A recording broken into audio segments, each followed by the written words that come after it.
લોકસભાની ચૂંટણી નજીક છે ત્યારે પરવાનો ધરાવનારે પણ હથિયાર જમા કરાવવાના હોય છે ત્યારે રાંદેર વિસ્તારમાં દેશી બનાવટની પિસ્તોલ તથા જીવતા કારતૂસ સાથે એક યુવકને પકડ્યો છે. પોલીસને બાતમી મળી હતી કે રાખોડી કલરનો ફૂલવાળો શર્ટ તથા બ્લુ કલરનું જીન્સ પેન્ટ પહેરેલો વ્યક્તિ શંકાસ્પદ છે. આ વ્યક્તિ પોતાની પાસે ગેરકાયદેસર પિસ્તોલ જેવું વેપન રાખી રાંદેર બોટનિકલ ગાર્ડન પાછળથી પસાર થયો હતો.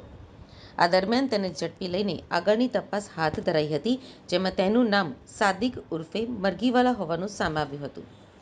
અગાઉ પણ ગુના આચરનાર રીઢો આરોપી કયા કારણોસર હથિયાર લઈને ફરી રહ્યો હતો તે અંગેની તપાસ હાથ ધરવામાં આવી છે. અમરોલી પોલીસ સ્ટેશનમાં સાદિક ઉર્ફે મરઘીવાલા મોહમ્મદ પટેલ અગાઉ પણ ઝડપાયો હતો.